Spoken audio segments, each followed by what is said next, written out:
Hello everyone, and welcome to the 2013 Town of Wakefield Warrant Article video. I'm Jim Miller, your host. With the help of representatives of town departments, I hope to provide you with information that will enable you to better participate in your local government through discussions and voting. Today's video is not a debate about these issues. The time for that, where you can share your views, will be at the Town Deliberative Session scheduled for Saturday, February 2nd. And finally, we hope you will cast your vote on March 12th. My first guest is Town Administrator Teresa Williams. Teresa, thank you for being here. Thank you for having me, Jim. First, we're going to talk a little about the warrant article process. Most of the decisions about the operation of the town and the expenses incurred are made by elected officials. But we also have these warrant articles that put the decision-making process right into the hands of voters. So what is the process that creates a warrant article? Well, there are a couple different ways that warrant articles are created. Most of the warrant articles are created by the Board of Selectmen. The department heads will approach the Board of Selectmen during the budget process and request amounts that they would like to be put into a warrant article, and those are basically for capital reserve items, say a fire truck or ambulance. And then the board decides if that amount is appropriate, if they think that it should be reduced or increased based on when that item needs to be purchased. Another way is a group of petitioners can petition the Board of Selectmen, 25 voters on a petition, and they can write their own article, and the board needs to put that on the warrant. Okay. Now, once a proposed article is on the ballot, can it be changed? Yet, during the deliberative session, anybody can come to deliberative session, and that's where all the articles are explained to the public. They're debated, and they can be amended at that point. Somebody would approach the moderator with 5 signatures to amend an article at that point, and then people vote at that deliberative session. Okay, so this gives us a brief overview of the process. Let's get to some specific items that the voters will be asked to decide in 2013.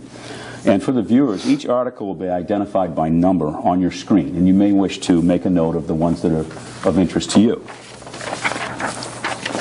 Let's look at Article 5. Article 5, to see if the town will vote to raise and appropriate the sum of $30,000 to be added to the Bridge Construction Capital Reserve Fund previously established. Now, Teresa, what situation has brought about this need for funding?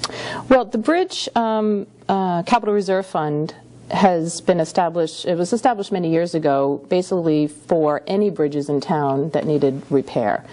The money currently is being used for the North Wakefield Bridge, which is only has one inlet out in and out of Old Farms Road.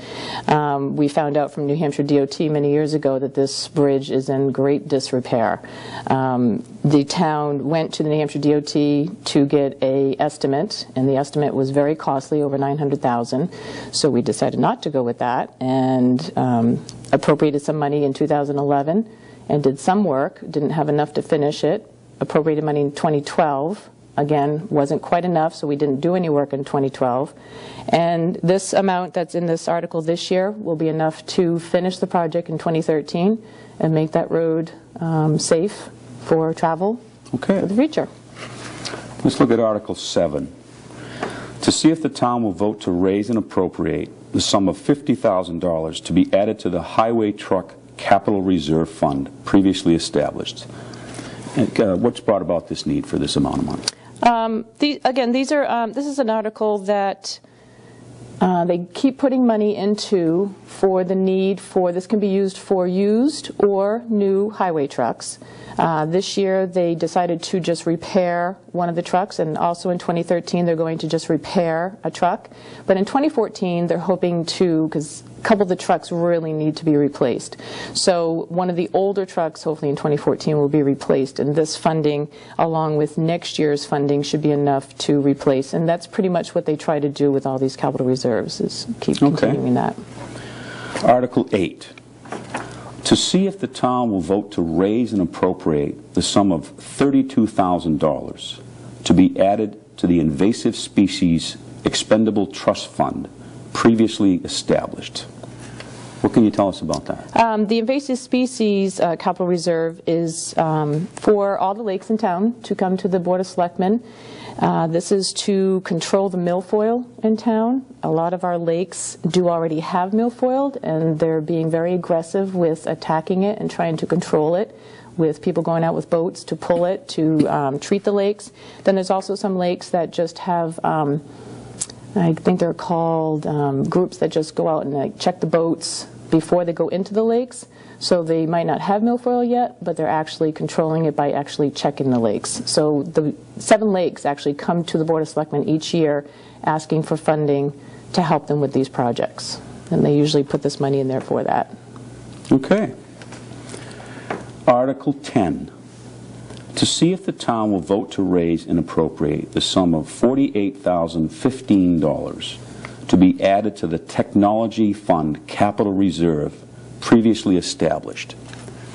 What is the need for this technology? The Board of Selectmen, probably, I think this capital reserve has started maybe about 8 years ago. They started this fund because they realized that most of the town buildings needed repair on hardware or software throughout the year. Instead of putting it into their general budget, the board decided that it would be good to start these funds because, like right now, the police department's going to need a new server, buildings need routers, we need to update computers, usually a couple computers every year in different buildings. And then if somebody needs a new software package, like this year our building needs a new accounting software. We've had our software for many, many years. So that's where we try to plug all this into every year so that the general public knows why we're, what the money is used for. Yeah. Article 11. To see if the town will vote to raise and appropriate the sum of $30,000 to be added to the Town Hall Improvement Capital Reserve Fund previously established. What can you tell us? Are there some improvements that are going to be made to the Town Hall? Is that what this fund's? Yep.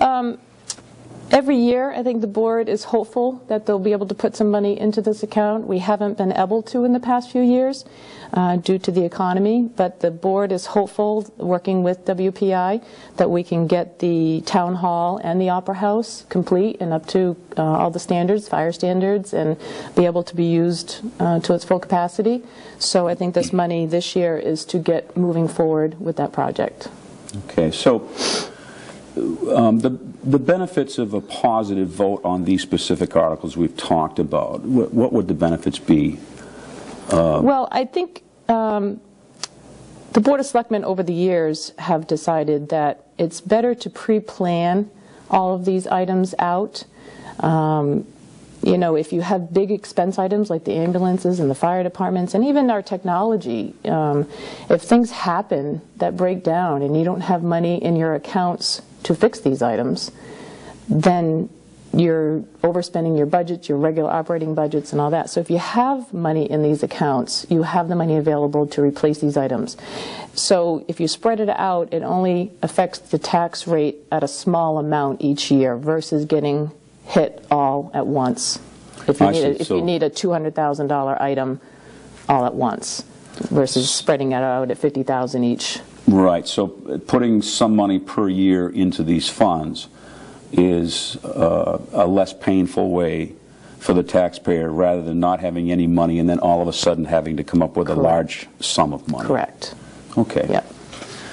Article 21. This is a big one. Yep. Shall the town raise and appropriate as an operating budget, not including appropriations by special warrant articles and other appropriations voted separately, the amounts set forth on the budget passed with the warrant or as amended by vote of the first session for the purpose set forth herein, totaling $4,161,329.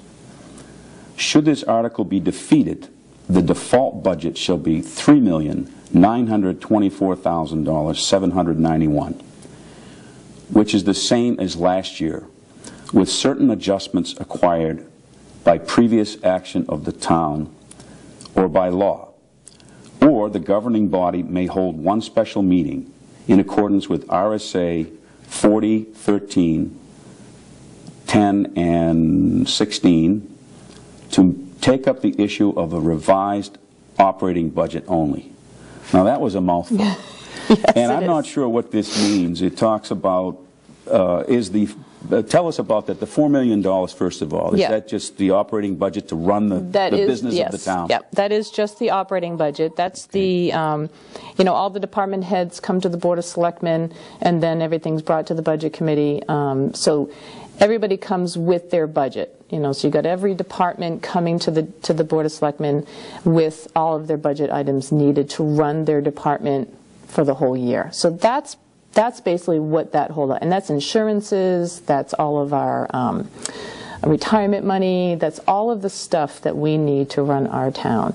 It does, as it says, it does not include any of these warrant articles. Right. Okay, so this is just the day-to-day operations of the town. Okay, the employees and everything that goes along with running the wages, the everything, anything to run the town hall, the oil, the electricity, all that kind of stuff is included in that. And that's how much it costs to run our town day-to-day operations for the year. All right. Now, since this is in the article, I would like to address, should it be defeated? It does say something about $3 million. I mean, what would that mean? Would it mean we'd be having to cut some services? And Well, the default budget is... The default budget is your budget from last year with items taken out that have already been done. So any contracted services that we did last year are taken out of this because they've already been done. Or road repairs that we did last year are already taken out because they've already, or it can also include any salaries that were done in 2012 are included in here because you've already promised that. So it's an in and out item and then figured out, and that's what your default, that's the budget that you would have to work with if this article fails. So that's what we would have to go with. Okay. Well, I'm certainly enlightened about these things and about the process and how it works, first of all, and the need or the reason for these articles. I'd like to thank you for coming by today. You're welcome. Thank you, Teresa. You're very welcome. I'm speaking with Police Chief Ken Fifield, and we're going to discuss Articles 9, 15, 17, and 18. Article 9. To see if the town will vote to raise and appropriate the sum of $28,859 to be added to the Police Cruiser Capital Reserve Fund previously established. Now, Ken, what can you tell us about this? Basically, we purchase one car a year. We have a rotating schedule for the police cruisers, and we purchase a new car, and that new car goes right into patrol. As that new car gets a lot of mileage on it, we make use of it by moving that car to either the sergeant or the lieutenant or another position, and we keep the car 4 or 5 years. But basically, on all our fleet, we put on 140,000 miles thereabouts every year, and it typically wears one cruiser out a year, even with the rotation. So this is what we've done every year in the past, is to replace one cruiser. And every so many years we'll replace the 4x4, but this is not that year. This price includes the purchase of the car and also all the setup equipment that goes in it. Okay, great. Article 15. To see if the town will vote to raise and appropriate the sum of $1,750 to be added to the Emergency Management Capital Reserve Fund previously established. Can you tell us a little bit, what is this Emergency Management Capital Reserve all about? Basically, that fund is a fund that we're putting in the $1,750 a year. We've started that back 3 years ago. And the idea is that if we build that fund up to about $10,000, we'll have a cushion there that in the case of something like an ice storm or a hurricane or something that we need to expend funds to cover the storm damage costs, we'll have a little bit of a cushion.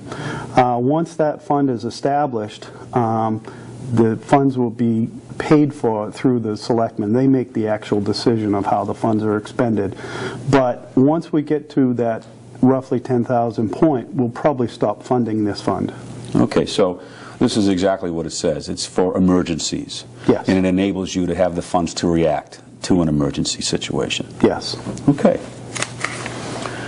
Article 17, to see if the town will vote to raise and appropriate the sum of $5,136 for the purpose of purchasing an updated video camera system for use in police vehicles. This appropriation will be offset by a 50-50 highway safety grant. The town's portion of the appropriation will be $2,568 and is contingent upon the receipt of the grant. Now, Chief, you've got some pictures you want to show us and explain what this is about. Can you go over that with us? Yes. Starting from this first picture in the vehicle, you can see that I'm pointing to a small screen up in the console of the police cruiser. And basically that's an interactive screen. This unit is a DVD unit with hard drive. So anytime that the officer is on patrol, this hard drive is capturing all of the audio and video that the officer encounters on his stops. Many times the officer won't actually press record and find out that he actually needed the video later. And with this system here, we can actually go back and recapture that. So it's a very state-of-the-art system, and it allows us just to burn the videos we actually need. Okay, so does that mean that, is this something similar to, like I see on some of these police shows on TV, where there's a dash cam and the actual stop is recorded and all the events that go along with it?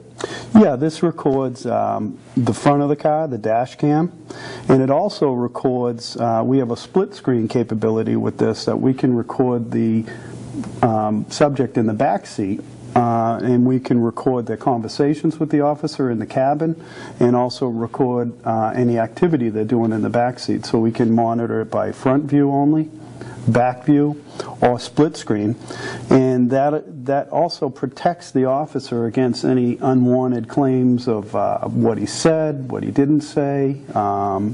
You know, it protects the town from people saying that they were uncomfortable in the back of the car. But mainly, it also is great evidence for the cases. Right, and so it sounds like there's a safety value to this, to both the citizen and the officer, because it gives a real-time recording of the events that happen during a stop. Yes. Okay. And you've got some other pictures there that where you're showing what it is you had in. My understanding is, first of all, to back up a little bit, is that you already have these in is it in one or two cruisers? You already have this system? We have this new system in 2 of the patrol cruises. Okay. By purchasing this third system, that's all we're going to need. We will only need these 3. So we'll, at that point, we'll have been up to date now, and we'll have replaced all the existing VHS systems. And I think you've got some photos of the old system that you're actually replacing. It looks kind of big and clunky and cumbersome to operate. Is that a true assessment? Yeah, the old system, what we originally started with, was actually a VHS tape contained in the trunk of the vehicle, and it required every time that you put an officer out, you had to give him a fresh tape. And so part of the duties of the officer, he'd have to check his VHS, put in a fresh tape, and actually press the button to record to capture something. So if something came on him quickly that he didn't realize he needed to record, we were out of luck. This new system records all the time. Another feature with this system is a picture of the DVD that we use on the new system, and they're actually we don't have to re-record the VHS tape onto a DVD, saving us, you know, all that administrative time. And so the officer just puts in a DVD disc, takes out his stop, and it's a matter of minutes, and it saves all that time. So in addition to protecting the officer and the citizen, it creates an archived recording of the event. Yes. Well, thanks for helping us with that. Article 18, to see if the town will vote to raise and appropriate the sum of $11,741 to purchase police cruiser laptops and stands. We have some photos of what it is that are in the cruisers now, and you can help us with a little bit about what the new system would provide for us. Okay. The existing laptops that we have, they originally started, we had 4 of them, and they were Panasonic Toughbooks. In this picture you can see that this is one of the 2 existing systems, and it's mounted on the passenger side of the cruisers. These systems are still slightly usable. Most of the time they've been down. The batteries no longer work in them, so if you want to use them, they can work while they're in the cradle, but they don't allow the officer to take them out of the cradle and put them on their lap, actually. The other thing, too, is they're very cumbersome to use, and so what happens is that the officers just don't use them because they're not comfortable. The other thing that happens is the technology is getting outdated, and so the hope with the new laptops is that we can put 3 laptops and 3 new mounts in the cruisers, which will allow guys to go out on the road and maybe get some of the reports done while they're on the road and not driving back to the police department and wasting time and money and gas. And I'd like to keep them in the neighborhood so that people would find them out in the neighborhood and be able to approach them, talk to them, and make it more like a neighborhood connection. The other thing, too, with the size of the town that we have, driving back to the police department all the time to do a small report is really a waste of time. If we can keep them on the road, keep the visibility of the officers on the road, try to reduce maybe some property crimes, reduce the unwanted people coming into town when they see the cruiser versus them being at the station writing simple reports. I think it'd be a great benefit. It is one of the things that the MRI study suggested that we do to keep people on the road. I think it's a good idea. I think it's just time to update the equipment. Well, how old are these laptops that you're hoping to replace? These ones are early 2000s. So they're getting, they're 10 and 12 years old. The other thing that happens with these is they have a hard time talking wirelessly to our mainframe. Sometimes they work, sometimes they don't. So we can't rely on them by putting a report on them because sometimes we don't know whether we're going to lose it. Okay, so it sounds like a positive vote on this would provide the laptops and increase come to the later technology, which, over 10 years old on a laptop is eons in terms of technology these days. Yeah, and I think once we get these 3 Panasonic CF53 Toughbooks, these should have a pretty good usable period of time that we can use these without replacing them again. Now, it looks to me from the photo that looks like quite a reach for the officer if he was trying to actually type in a report. Will these new laptops address that issue, make it more efficient, as you talked about an officer perhaps filling out a report right on scene or in the area? Yes, the new mounts actually will pull right in front of the officer so he can, while he's got the seatbelt on, he can type out the report and not be uncomfortable. And also the new mounts will allow the new laptop to come out of the cradle and allow the officer to take it either into the house or to a different location, so it'll be much more usable. Well, thank you, Chief, for explaining these warrant articles for us. You're welcome. I'm here with Fire Chief Todd Nason, and we're going to talk about Articles 4, 6, and 16. The first one we'll talk about is Article 6, to see if the town will vote to raise and appropriate the sum of $75,000 to be added to the Fire Truck Capital Reserve Fund previously established. Now, Chief, what situation has brought about this? What we're looking to do, this is our annual, our ongoing, putting money aside to replace our ongoing, for replacement of the vehicles.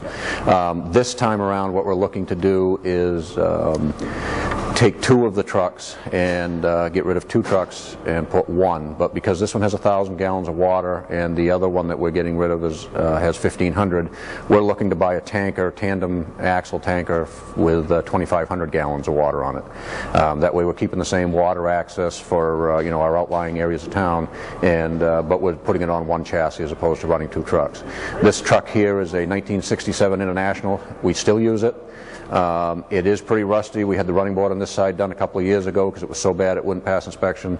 The tailboard's bad. It has a steel tank in it that it's the last steel tank we have. The rest of them are all poly.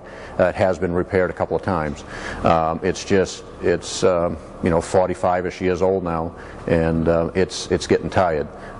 So this would be 1, and the other one is engine 1, which is behind me, and that one is now 24 years old. The recommendation is from the NFPA that we only keep them, and even the DOT is try not to get more than 20 years out of them. He started having frame issues at that point, and the International behind me is 24 years old. And the truck that we bought the same year as that, this past year, we had to replace the pump on it. We had a pump failure. Cost us about $9,000. This pump is a lot bigger. It's probably going to be on the average of around 15 grand if we end up having to replace the pump if we have a major failure with it. But it is to the point in age, you know, where those kind of things are going to start occurring on them. So it's just our annual thing. So the maintenance costs can get Maintenance out of costs control are starting to get to the point where, you know, it's getting more than the years. Yeah, especially 45+ years old. I think this thing has seen its day. Yep.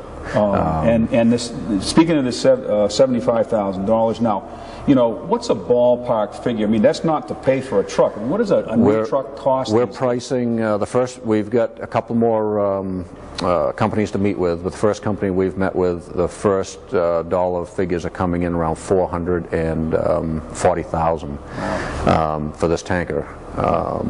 And basically what it's going to be is with a 6-man cab, 2,500 gallon pump, and probably around a 1,500 gallon tank. But it'll be our main, you know, one of our main tankers. It'll for carrying water to the remoter locations of town. And it seems like that the $75,000, of course, wouldn't buy a truck. So the idea of this is to keep putting money... It's our annual thing that we do every year. These are the trucks that are up this year that we're looking to get rid of. This actually we had in our plan, we started doing our plan as far as replacement on trucks back in 06,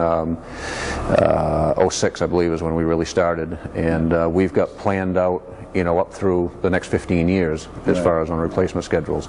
And we had actually planned on doing this in 2012, but due to the economy and everything, we dropped back because we needed to buy the ambulance, and so we just shuttled some our monies toward that and backed off on how much we were asking for the trucks. So now we're trying to build back up on the trucks because we bumped it from 2012 to 2014. We're hoping to be able to purchase the truck, and there's 200 and some odd thousand in there right now, and just keep working toward that dollar figure. The benefits of a positive vote on this article are that it makes it a less painful way to keep putting money away for when the trucks need replacement, rather than a one-time $400,000 shot. Right.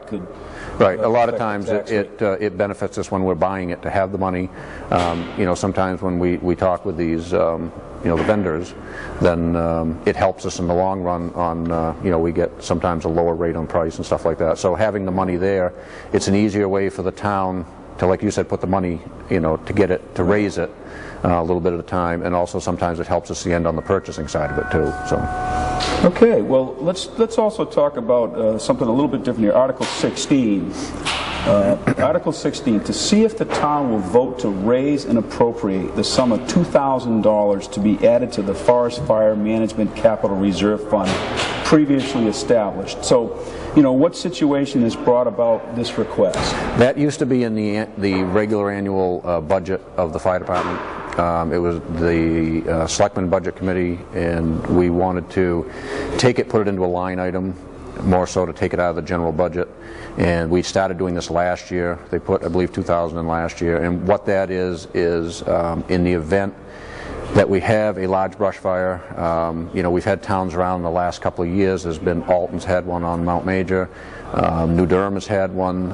Ossope's had a few. We had one years ago over in Brookfield that burned about 13 acres. These kind of fires cost us a lot of money. That's not in our budgets to cover.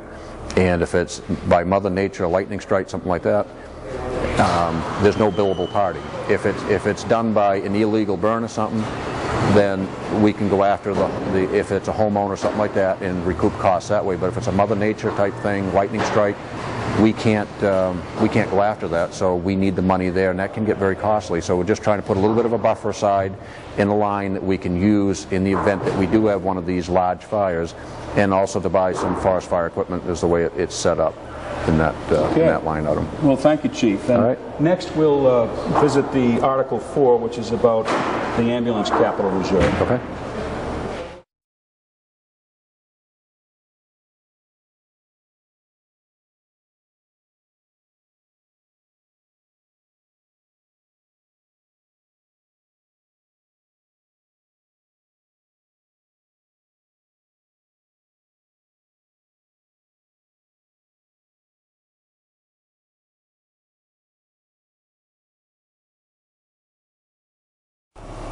And next we're going to speak about Article 4. Article 4, to see if the town will vote to raise and appropriate the sum of $25,000 to be added to the Ambulance Capital Reserve Fund previously established. Chief, what can you tell us that brought this need forward? This again is something, it's continuing every year. We're on about an 8-year rotation. And as far as trying to purchase an ambulance every 8 years, we bought the last one in 2010, and this is the 03, and this would be the one we would be getting rid of when we get the money. This is just ongoing, putting money into the account, so that when it comes time to replace the unit, the older one would be the one to go, obviously, and the newer one would be moved to the secondary. This one, like I said, is an 03.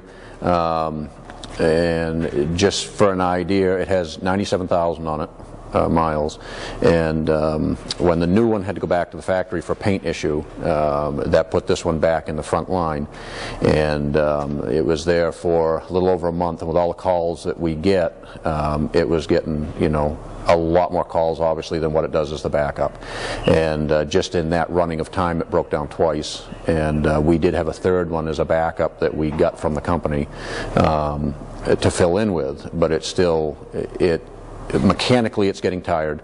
You know, we're getting upwards to 100,000 miles on it, and by the time we get into our rotation, you know, where we get enough money, you know, in the 7 or 8 years, then this will be the one that we're getting rid of, just due to the age it's getting. So it sounds like even though this might appear to be like new, mechanically the cost of maintaining it. Again with the age and stuff, and the miles that we put on them in a year, it's you know, and it's like, just what getting does tired. I mean? Can you give us a ballpark? Like, what does an ambulance like this cost? The last one, and again, it depends on you know, of course, it's like everything, they go up every year. The last new one we bought was about $163,000. Okay, so this $25,000 again is to. Yep, we used to put 15 away, and with our timeline, figuring it out through our timeline, we're up to $25,000 a year now, so that when we get, you know, to that 7 or 8 years, we will, you know, have the money there to be able to go out and purchase, you know, on time that we're trying to figure out on. And so the benefit of a positive vote on this would be continuing to have a very reliable ambulance ride. Yes. Because when you need one, you need one. We need them to go when they're needed. So. Well, thank you, Chief. All right, no problem. Talk to us about these articles. All right, no problem. I'm here with Arthur Capello, who's been designated by the Planning Board to explain the 2 warrant articles about the zoning issues. Now, Arthur, you know, sometimes I get very confused with zoning articles because I'm not sure what they mean. Mm-hmm. Let's take a look at these. Article 2. Are you in favor of the adoption of Amendment Number 1 as proposed by the Planning Board for the town zoning ordinance as follows? Amendment modifies Article 12, Open Space Conservation Cluster Development, Section C, by reducing the minimum size of a dwelling unit from 1,500 square feet to 850 square feet. Can you give us some history on that and explain just what that's going to mean? Sure. Currently today, if I wanted to build a house on a piece of land, I would be required to build at least 850 square feet of living space. 2 years ago, that requirement was 1,150 square feet. 2 years ago, the planning board decided that they wanted to reduce the square footage requirement to 850 square feet. The legislative body voted that in. And what that does, it allows people who are moving up here for retirement or whatever to build a smaller house, easier to maintain, less to heat, as well as a couple starting off for a starter house, they can build an 850 square feet house. The conservation open space cluster development at that point required a 1,500 square foot house.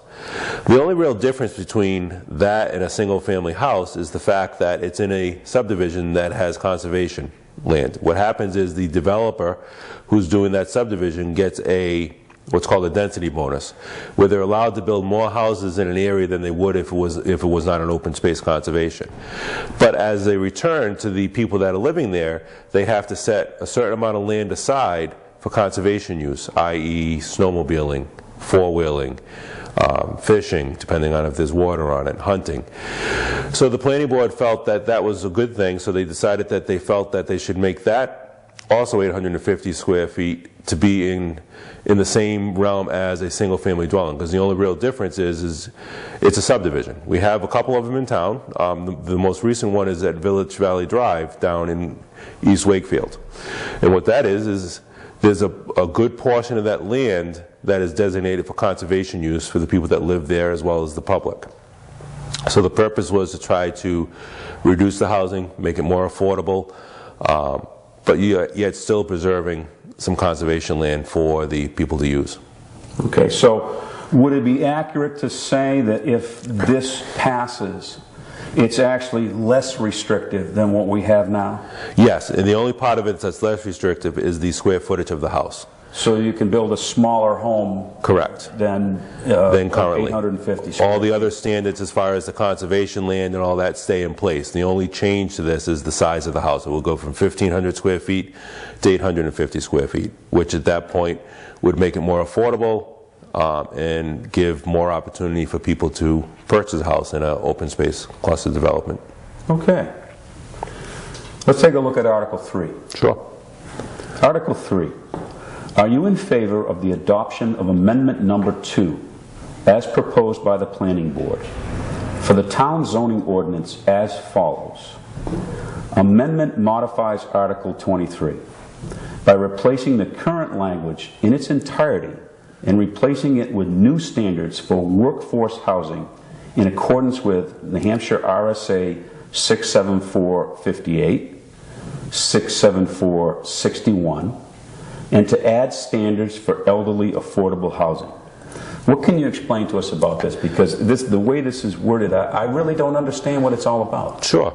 2 years ago, the Congress in Concord passed an RSA that you just cited in there, stating that every town has to have a certain amount of workforce housing in it, not to be confused with low-income or Section 8 housing.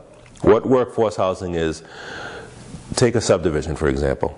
If I am building a subdivision and I want to put in $500,000 houses, what the workforce housing statute says is, that's great, I can do that, but I have to have a certain percentage of those housing that is affordable for everybody, and that average is figured out based on the state's mean income for the area that you're building in. For example, whether it's Carroll County, Stratford County, for that area based on the state's statistics. There's no subsidies that people get for the mortgage or anything else like that. All it's saying is that me as a developer, I want to build a $500,000 house. That's fine, I can do that, but I have to build a certain amount of houses within that subdivision that may be $300,000. I'm not sure what the state mean income is at this point, but it's just basically saying that you have to build some reduced cost housing to give everybody an equal opportunity to live in that subdivision. It's also required by state statute that we have a workforce housing ordinance that was passed, I think it was approximately 2 to 3 years ago by Congress. All right. Well, thank you, Arthur, for helping clear this up for me. Next up, I'm speaking with Pam Judge, Chairman of the Heritage Commission, about Article 19. Article 19, to see if the town will vote to raise and appropriate the sum of $1,920 to install and maintain a security system in the Union Railroad Station and Freight House, also known as the Heritage Center. Pam, you and your group have done a great job bringing that building back to a pristine condition. What has brought about this need? Well, we have felt for several years that we had the need, but we didn't put it in our budget. This year, when I went to the planning board with our budget, they asked about a security system. We discussed it there, and with the selectmen, and it was decided that this is the year to put it in our budget. Instead of adding it to the budget, it was decided to put it on as a separate warrant article. The amount that's stated in the warrant article is the one-time charge for installing the security system in the Railroad Station Museum and the separate Freight House building, and also the monthly maintenance fee in both. The maintenance fee has to be in there this year because we don't have any place to put it in our regular budget because it isn't an approved expense. The monthly charge is $30 per site, so $60 a month, and subsequent years after we have received the security system, or after the security system has been installed, that will go into our utilities line. Okay, so it sounds like we have some artifacts there that you'd like to continue to protect, and also, of course, you know, the vandalism issue which can occur with buildings that people aren't around all the time. So what would be the benefit of a positive vote on this article? You're right about our concern about security and protection. When we had our interpretive center in the Garvin building, we were right here in the center of town. It was a little different situation. We also had a much smaller number of items. Now with the restored building, restored to 1913, it's not only the building but the artifacts. Many items have been donated, but also many are on loan to us. Some of them have significant value. Some of them very little value, but they're absolutely irreplaceable. I have had railroad enthusiasts tell me we have items at the museum that are not found anywhere else in New Hampshire. So we're very concerned about the protection. The Freight House, the separate building, is in the process of being completed. We expect it to be done this year. We currently have exhibits there. The Fairbanks Morse scale has been restored. We have thousands of dollars worth of HO scale railroad equipment, and that all of these items need to be protected as well. As you know, we're quite a distance from the fire department, and even though there are a number of houses around, there's really nothing close. Things could occur there without us realizing and not having enough notice without this. So we feel it's really important to protect all of our artifacts that have been donated and loaned to us, as well as the buildings. Okay. Well, thank you, Pam, for explaining this article to us. Thank you very much. Sure. And next up, I'm speaking with Wayne Robinson of the Parks and Rec Department about article number 14. Let's read that article. Article 14. To see if the town will vote to raise and appropriate the sum of $20,000 to be added to the Parks and Recreation Park and Field Maintenance Capital Reserve Fund previously established. Now, Wayne, what brought about this need for this funding? Well, after the last 4 or 5 years, the field has been getting a lot of depressions, divots, holes. I think the main reason is a lack of place for the water to go, proper drainage. And as you can see in the picture here, all these puddles designate wet areas through the whole field. Some of these depressions are probably 6 to 8 inches deep and 8 feet across. The number one reason for sports injuries on outside play is uneven surfaces, ankles and knees, and kids that are younger don't have the muscle tone to correct for a depression. If your foot goes, you're running along, go to put your foot down, there's nothing there. Or if you're running and you go to put your foot down and the ground's there quicker than it should be. So that's the big reason. I spoke with a few people that are in the business to get their ideas, some other people that have worked on the field in the past to get their ideas. We've put French drains when we built the fields on the right side. Don't have this issue on that side. So we think we need to put a couple French drains, strip the loam off, rescreen it, level everything, reloam it, and hydroseed it. So you've already spoken to some people about the cost of these repairs, and that's how you arrived at this $20,000 figure? Yeah, rough ideas, rough costs. I've spoke with someone that does just fields, had someone come over and give us a quote on what they thought needed to be done. It was a pretty astronomical price. I think we can do it for less than half of what they quoted. If we made, probably won't cover what we need to do unless we get a lot of donations of people's time as well as money. But you know, we may not be able to, if we can't get it done, we may not be able to play on these fields this year anyways, because we're looking to do this project either next fall or the following fall. And then we'll really be crunched for space. Well, let's talk a minute about just what these fields are for, who uses them, and how much they're used. Can you just tell us who's down there and what they're doing? Sure, yeah. We have, during the spring and summer season, we have roughly 130 adults in softball league there. They all play on that field. We have over 100 children in the soccer program, and that's during the week. We usually have that number of children there. On the weekends, we probably double that when we host games. Baseball, we have about 127 children in that program. And all these people are using those fields throughout the end of April through the beginning of November, non-stop. So it's getting a lot of use.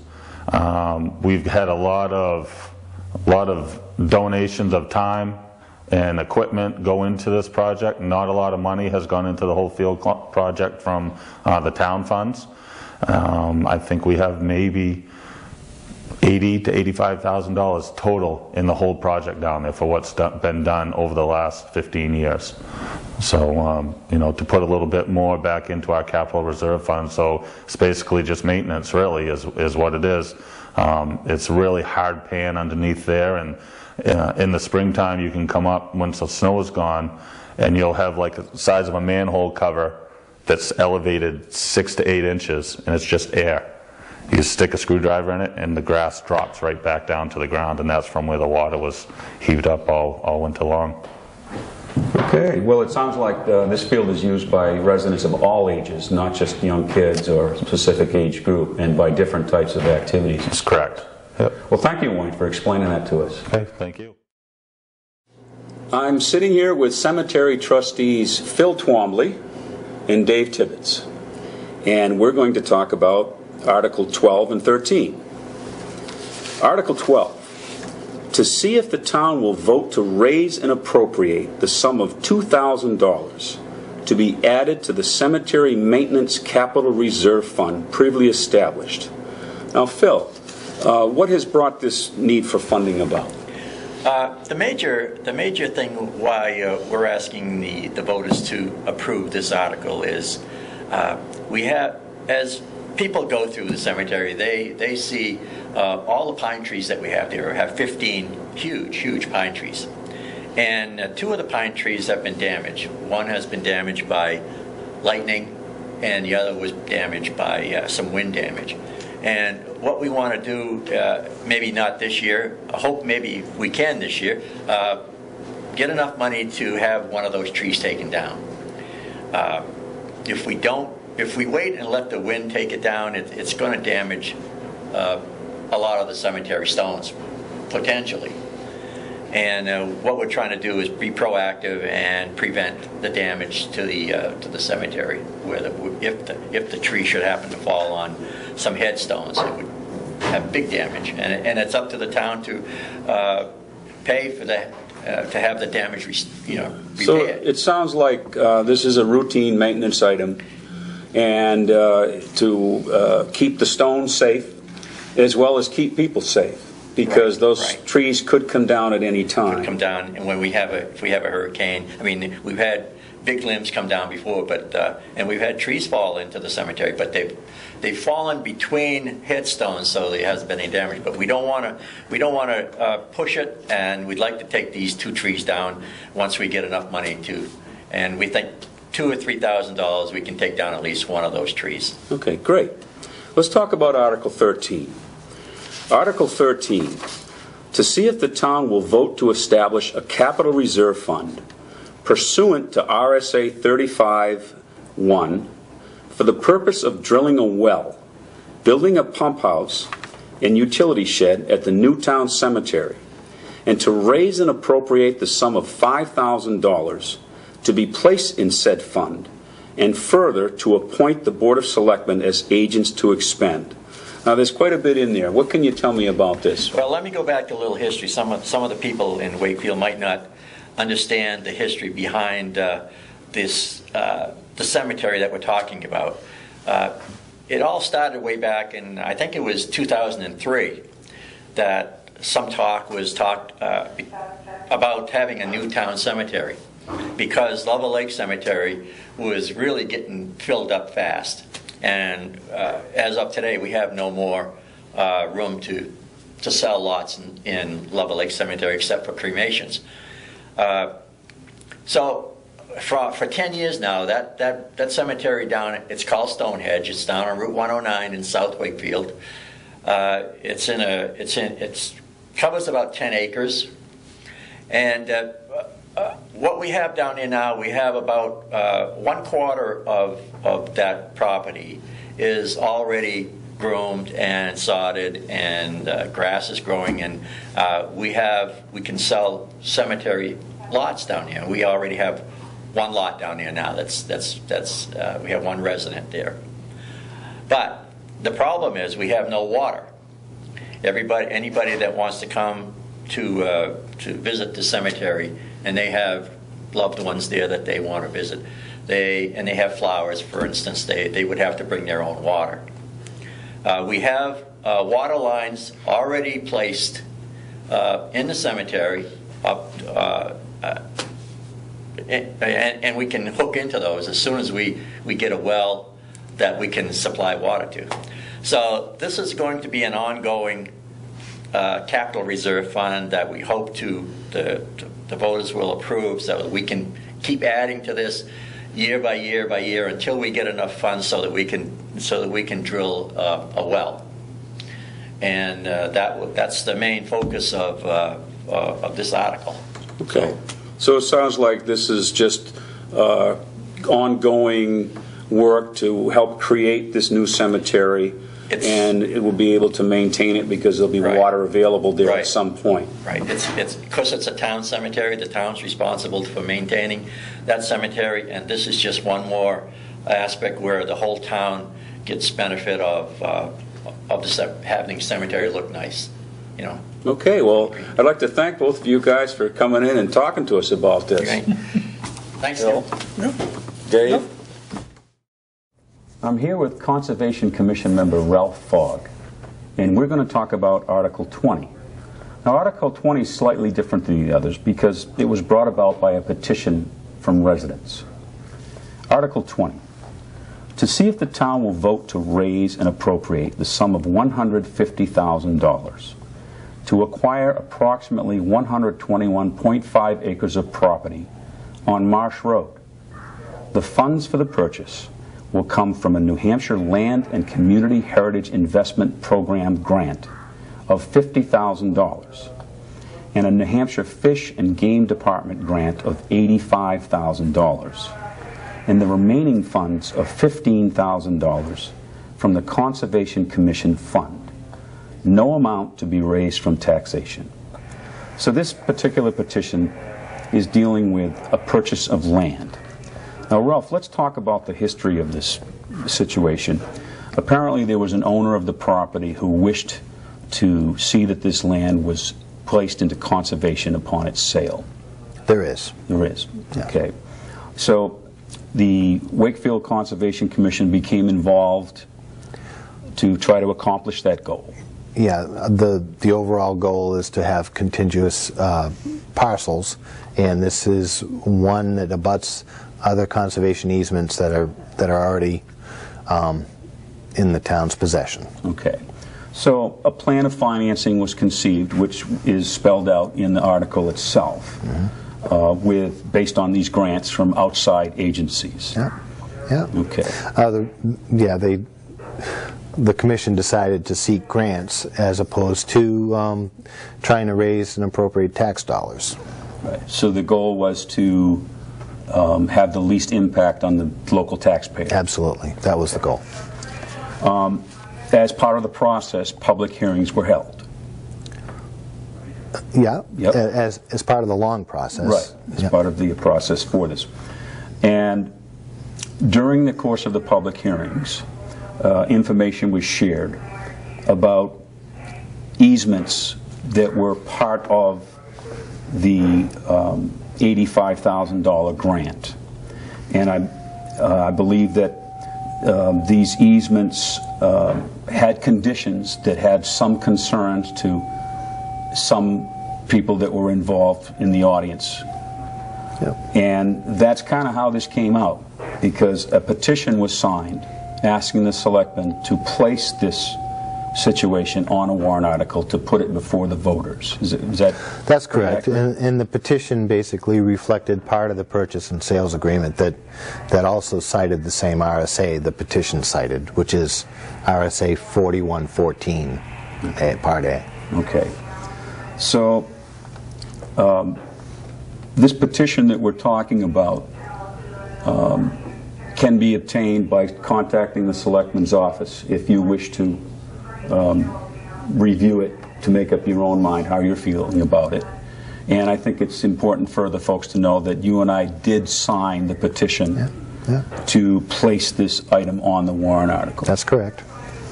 So I guess the question is if this comes to a positive vote, what will be the benefit to the people of Wakefield? To the people of Wakefield, the benefit would be creating that larger contiguous wildlife corridor. You know, the Conservation Commission has worked for years about trying to create this corridor, putting more property in the easement and in the conservation easements, and basically quite a few commission members believe that's the sole purpose of the Conservation Commission. Okay. So would you think it is accurate to say that the concern of the 50-plus people that signed the petition was more about the easement conditions than about the actual purchase of the property for conservation purposes? I would say it's more about the conservation easement and, yes, the conditions of that. And as we've mentioned, you can get a copy of that at the Selectman's office. And thank you, Ralph, for helping us out with that. Thank you for having me.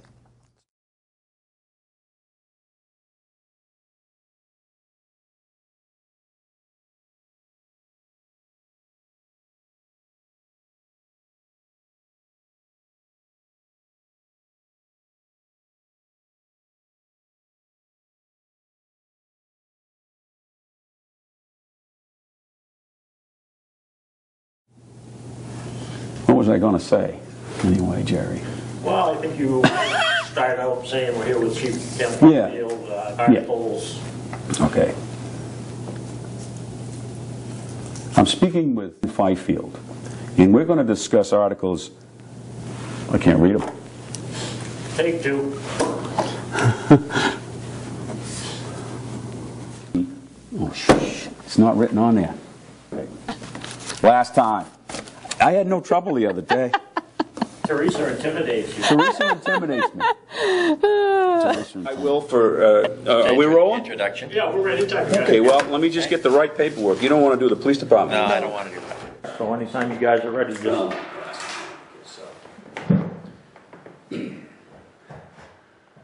Now I have with me, let's try this again. What's your last name? Capello. Oh, why do I not?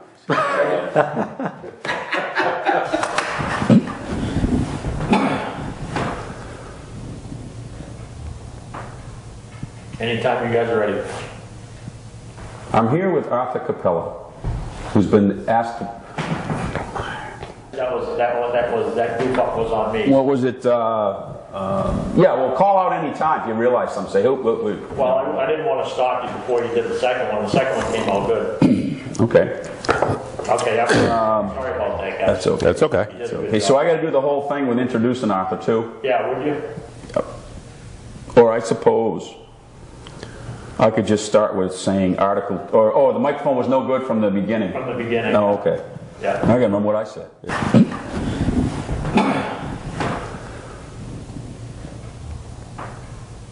Anytime you guys are ready. I'm here with Arthur Capella, who's been asked to... Okay. Here we You go. could sell that. Man, this is supposed to take 10 minutes. What happened to the blind that was there? Somebody ripped it off. I got to see my beauty. Oh yeah, I'm not too bad. Outtakes at the end of this, you know, people could laugh. You could sell it. Yeah. We wouldn't laugh. I got somebody making me laugh on the other side. 2 degrees, Okay. third rock from the sun. We're rolling. What did I say about you? I'm going. I haven't heard the whole story yet, but